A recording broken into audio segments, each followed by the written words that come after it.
အားလုံးပဲမင်္ဂလာပါရှင်ဒီနေ့ရဲ့ဗီဒီယိုလေးကတော့ဝတ်တရှိပြီးခဲ့တဲ့10လပိုင်း10ရက်နေ့တော့ပေါ့နော်တူချိုမရှိရဲ့ရှုဖူခိုင်ကန်ပလာဇာမှာscholarship ပေါ့နော် scholarship ရတဲ့အတွက်တက်ရောက်ခဲ့တဲ့ပွဲလေးကိုခန်းစားချက်နဲ့အတွေ့အကြုံလေးတွေကိုမျှဝေပေးသွားမှာပဲဖြစ်ပါတယ်ဝတ်တရှိကအခုကဆမ်မွန်ကကိုတို့ပြီးလို့ရှိရင် university တို့တက်နေရမဟုတ်ဘူးပေါ့နော် language school တက်နေရပါ language school တက်နေနေလဲ scholarship လဲလျှောက်လို့ရပါတယ်ဒီဗီဒီယိုလေးမှာတော့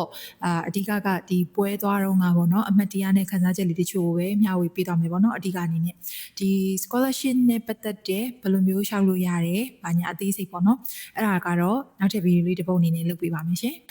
်ဒီနေ့ဗီဒီယိုအဓိကကြားရလေးဖြစ်တဲ့အဲ့ဒီကအကြောင်းလေးပေါ့နော်အဲ့ဒီကတော့ဝတရှိကပွဲရှိရဲဆိုပေမဲ့ပေါ့နော်ပွဲရှိရဲဆိုပေမဲ့အကြောင်းကလည်းနေ့တစ်ဝက်တက်တယ်နေ့တစ်ဝက်တက်ပြီးတော့ကျန်တဲ့တဝက်ကိုပေါ့နော်ကျန်တဲ့တဝက်ကိုကြတော့နေ့တဝက်မဟုတ်မှလို့အချိန်တဝက်ပေါ့နော်ကြောင်းတနာရီခွဲရနေပြီးတော့မှ9နာရီထိတက်တာကို4ချိန်ရှိရမှာပေါ့တဲ့ရှင်2ချိန်တက်ပြီးတော့တခါရဲအပြေးလေးတိုးရတာပေါ့နော်အပြေးလေးတိုးရတာမြင်သွားပြီးတော့အမှတော်တော်ကြီးကိုလောနေဆိုတော့လေကိုလည်းမရောက်ဘူးတဲ့နေရာဆိုတော့ဒါပေမဲ့ဒီဗီဒီယိုတွေကလို့အမှတ်တရတက်လီကားထဲမှာတော့တက်ပုံလေးရိုက်ခဲ့သေးရေပေါ့နော်အဲ့လိုလေးရှိပါတယ်ပြီးတော့လေလားအဲ့ဒီပွဲ scholarship ရတယ်လို့ကြားပြီးရဲ့နောက်ပိုင်းပေါ့နော်အပွဲမရောက်ခင်ဒီကိုထူးစိတ်လှုပ်ရှားတာဘာမှမရှိခဲ့ဘူးပေါ့နော်တကယ်ပြောဘာမှမရှိခဲ့ဘူးအဲ့လိုမျိုးကိုယ့်ဘေးကလူတွေရမှာကိုယ့်ရဲ့အသိမိတ်ဆွေရမှာကိုယ့်ထက်စိတ်လှုပ်ရှားနေရမျိုးရှိခဲ့တယ်ဒါပေမဲ့ပွဲတွေကိုဝင်ချင်းမှာတော်တော်လေးကိုမှစိတ်ကလေးတော်တော်လေးခုန်ခဲ့ရတယ်ပေါ့နော်အဲ့လိုမျိုးလေးရှိရပါတယ်ဘာလို့လဲဆိုတော့လေအဓိကပွဲတွေကိုဝင်ချင်းမှာလေမြန်မာပွဲစုံနဲ့မိန်းကလေးကိုတွေးလိုက်တဲ့ခါကျတော့ကိုမြန်မာချင်းပေါ့မြန်မာလူမျိုးရတယ်ဆိုတော့အတွေးလေးပေါ့နော်သူလည်းရတယ်ဆိုတော့ဝမ်းသာစိတ်အဲ့ရနေပြီးတော့မှပြီးတော့ထိုင်ရတဲ့ခါကျလဲဝရရှိကအရှိဆုံးပေါ့နော်ဒီပွဲရဲ့အရှိဆုံးမှာခမ်းမရဲ့အရှိဆုံးမှာထိုင်ရတဲ့ခါကျတော့ဒီscholarship ကိုပေးရပေါ့နော် founder တို့ organizer တွေပြောရှင်ပွဲစီစဉ်တဲ့လူတွေရော announcer တွေရောကိုရှင်းလင်းကွာအနီးကရှင်းလင်းအကုန်လုံးမြင်နေရတဲ့ခါကျတော့ပြီးတဲ့ခါကျတော့ဒီ scholarship ကိုအဓိကဖြစ်ပေါ်စေခဲ့တဲ့ကိုရီးယားနိုင်ငံသားအကိုတယောက်ရှိရပေါ့နော်သူရဲ့ဓာတ်ပုံလေးလေးထောင်ထားတဲ့ခါကျအဲ့ဒါတွေအကုန်လုံးကြည့်ပြီးတော့တော်လေးစိတ်ထဲမှာကကျတော့အဲ့လိုမျိုးကိုယ့်အတွက်လုံးဝအတွေ့အကြုံသစ်ဖြစ်ပြီးတော့အဲ့မှာတော့စပြီးစိတ်လှုပ်ရှားရပါတော့ပြီးတော့နောက်တစ်ခုရှိတာကကျတော့ဒီပွဲကိုမတက်ရောက်နိုင်တဲ့သူတွေကိုဒီမျက်နှာပြင်ကြီးနဲ့ပေါ့နော်မျက်နှာပြင်ကြီးနဲ့ခါမိုင်းနဲ့အခမ်းအနားဇွန်းနဲ့တက်တဲ့လူတွေပေါ့နော်အဲ့လိုပြထားတဲ့အချိန်မှာအဲ့ဒီမှာလေ10ယောက်လောက်ရှိရဆိုလို့ရှိရင်9ယောက်လောက်ကမြန်မာနာမည်တွေနဲ့ကိုမြန်မာနာမည်တွေကဖတ်လိုက်တာနဲ့သိရပေါ့နော်ဆိုတော့အဲ့မှာအဲ့ဒါကိုကြည့်ပြီးတော့ဝမ်းသာတာဒီလားကိုရတာထက်တောင်ပိုးပြီးတော့ပြောခဲ့ကိုရတော့ရတယ်ဆိုဝမ်းသာရဲ့စိတ်ကလေးပဲရှိရဒါပေမဲ့အဲ့ကိုလူမျိုးတွေအများကြီးရတယ်တကယ်လဲလိုအပ်နေတယ်လीเนาะဒါကိုကောင်းကောင်းသိရဆိုတော့အဲ့လိုမျိုးရတာမြင်လိုက်တဲ့ခါကျတော့ဝမ်းသာတာမျက်ရည်ပါစို့တယ်အဲ့လိုမျိုးဖြစ်တယ်ပြီးတော့တကယ်စုပေးရဲ့ခါကျတော့လေအယောက်90ကျော်ပေးတာမှာအယောက်22ယောက်ကဒီမြန်မာလူမျိုးတွေပေါ့နော်ဆိုတော့နာမည်ကိုခေါ်လိုက်တာနဲ့ဘာလူမျိုးလဲဆိုတော့ကိုသိရလေဘာလူမျိုးလဲဆိုတော့ကိုသိရအဲ့ဒါကြားလိုက်တယ်ပြီးတော့သူအနောက်ကနိုင်ငံနာမည်နဲ့တွေ့ပြောအော်တဲ့ခါမှာအဲ့ဒီကြားရပျော်ရွှင်မှုစိတ်လှုပ်ရှားမှုကတော်တော်လေးကိုပြောမပြတတ်ဘူးပေါ့နော်အဲ့လိုခံစားမှုလေးရခဲ့ပါတယ်ဆိုတော့ဒါတော့အမှတ်တရဓာတ်ပုံလေးပေါ့နော်အနောက်စာနဲ့ရိုက်ထားတဲ့ဓာတ်ပုံလေးနဲ့ပြီးလို့ရှိရင်ဒီ scholarship ကိုဖြစ်ပေါ်စေခဲ့တဲ့ကိုရီးယားနိုင်ငံသားလီဆိုဟွန်းပေါ့နော်ဒီအမျိုးသားရဲ့မိခင်နဲ့တွေ့ရိုက်ထားတဲ့ပုံလေးတွေပါဒါကတော့certificate လေးနဲ့ရိုက်ထားတဲ့ပုံလေးပေါ့နော်အများကြီးတော့ဗီဒီယိုအနေနဲ့တော့မရခဲ့ပေမဲ့ဒီဓာတ်ပုံလေးတော့မှတ်တရအနေနဲ့ရခဲ့ပါတယ်ဆိုတော့ဒါကပထမအပိုင်းပေါ့နော်ပွဲပထမပိုင်းအတွေ့အကြုံရှင်းပြပြောပြတာပါ sharing လုပ်တာပါနောက်ထပ်ဒုတိယပိုင်းအတွေ့အကြုံလေးကတော့သူကဒီရင်းနှီးမှုကိုရစေရဲ့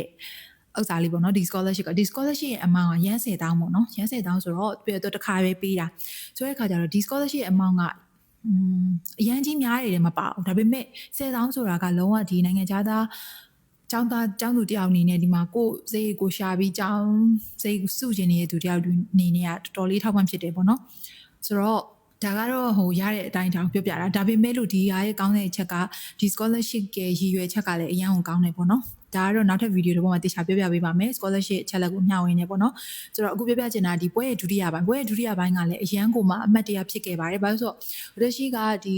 ီကိုယ့်ရဲ့နိုင်ငံမဟုတ်ဘူးပထမဆုံးတွေ့ကြုံလေးဖြစ်တယ်ကိုယ့်ရဲ့မိဘမပါဘူးဆွေမျိုးမပါဘူးတငယ်ချင်းမပါဘူးတယောက်တည်းပဲဒီပွဲလေးကိုတွားခဲ့ရပါတော့တက်ရောက်ခဲ့တယ်ဒါပေမဲ့ပွဲ ခမ်းမတွေကိုစဝင်တဲ့ကိုတယောက်တည်းဖြစ်နေဆိုခံစားချက်မဖြစ်ခဲ့ဘူးပေါ့နော်ပွဲရလူတွေကအရန်ကိုမှနူးနူးထွေးနဲ့ကြိုးဆိုပေးရပြီးတော့အခုပြောမယ်ဒုတိယပိုင်းပေါ့နော်ဒီဒုတိယပိုင်းမှာဆိုလို့ရှိရင်အခုမြင်ရတဲ့အတိုင်းပေါ့နော်အကုန်လုံးသူတို့စကားပြောတာမိကုန်းပုံစံမဟုတ်ဘဲနဲ့ဒီလိုအမှတ်တရစကားပြောတာမျိုးပေါ့နော်အဲ့လိုမျိုးရှိရပြီးတဲ့ခါကျလို့ရှိရင်ဒီပွဲရဲ့ founder တွေ organizer တွေကအကုန်လုံးကလေအကုန်လုံးကနေပတ်ပြီးတော့မှចောင်းသားတွေကိုလိုက်ပြီးတော့နှုတ်ဆက်တဲ့အနေထားပေါ့နော်ဘာလိုမျိုးလဲဘယ်နိုင်ငံကလဲဘာလုပ်နေရလဲအကုန်လုံးမေးရအခုဘိုင်တိုလုပ်နေလားဘယ်မှာလုပ်နေရလဲအကုန်လုံးမေးပြီးတော့သူတို့သူတို့တွေကအကြံပေးတင်ပေးရပြီးလို့ရှိရင်ချီကျူသူတို့ကကြတော့ဒီចောင်းသားတွေကြတော့သူတို့ကဒီចောင်းသားတွေရဲ့ပြောမှဆိုရင်ကြီးရွယ်ချက်ပေါ့နော်နောက် short line နဲ့ပတ်သက်ပြီးတော့မှအနာဂတ်နဲ့ပတ်သက်ပြီးတော့မှဒီចောင်းသားတွေရဲ့စိတ်တွေခံယူချက်တွေကြိုက်လို့ပေးရဖြစ်တဲ့ကြောင့်မလို့ဒီចောင်းသားတွေနဲ့သူတို့စကားပြောတယ်ဒီចောင်းသားတွေရဲ့ခံယူချက်တွေနားထောင်ပြီးတော့သူတို့ကအဲ့လိုဝမ်းသာတယ်သူတို့တွေကလေတအားဝမ်းသာတယ်ပြီးလို့ရှိရင်သူတို့လေးစားမှုပြရတယ်ပေါ့နော်လုံးဝကိုတယောက်တည်းလို့ဖြစ်မနေပဲနဲ့အကုန်လုံးကိုနွေးနွေးထွေးထွေးနဲ့လိုက်ပြီးတော့မှနှုတ်ဆက်ပြီးတော့အရေးတယူလုပ်ပေးခဲ့တယ်ပေါ့နော်ဒီပွဲဒုတိယပိုင်းပွဲလေးอ่ะဆိုလို့ရှိရင်အဲ့လိုမျိုးဖြစ်တဲ့အတွက်ကြောင့်မလို့အရန်ကိုမှတော်တော်လေးအမှတ်တရဖြစ်ခဲ့တယ်ပေါ့နော်ကိုတယောက်တည်းသွားခဲ့ပြင်မဲ့လေတယောက်တည်းမဖြစ်ခဲ့တဲ့ဒီ scholarship အနှင်ပွဲလေးပေါ့နော် scholarship certificate အနှင်ပွဲလေးဖြစ်ခဲ့ရဲ့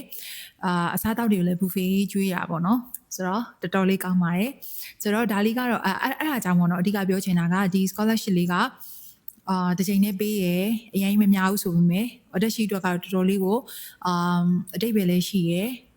ကိုအတွက်ဆိုလို့ရှိရင်လည်းတော်တော်လေးကိုအထောက်ပံ့ဖြစ်စေရ scholarship amount လေးလည်းဖြစ်တယ်ပေါ့နော်ပြီးရဲ့အခါကျတော့ဒီ scholarship ရဲ့ရည်ရွယ်ချက်ပြီးလို့ရှိရင်ဒီ scholarship founder တွေရဲ့စိတ်နေစိတ်ထားပေါ့နော်အရန်ကိုကောင်းတဲ့အတွက်ကြောင့်မလို့မိနာဆန်တို့လည်းအဲ့ဒီလိုမျိုးlanguage school တက်နေရင်းနဲ့ပေါ့နော် language school တက်နေရင်းနဲ့ဒီ scholarship လေးကို try ကြည့်ပါလို့ပြောချင်ပါတယ်ဒီ scholarship လေးက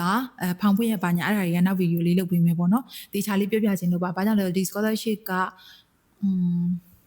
ပြောပြစရာအကြောင်းလေးရှိရပေါ့ဒီ scholarship ဖြစ်ပေါ်လာပုံလေးကလည်းစိတ်ဝင်စားဖို့ကောင်းတာမို့လို့ပါကဲဆိုတော့ဒီနေ့ကတော့အတွေ့အကြုံလေးကို sharing လုပ်ပေးရလေးပဲဖြစ်ပါတယ်အားလုံးပဲတက်တာပါ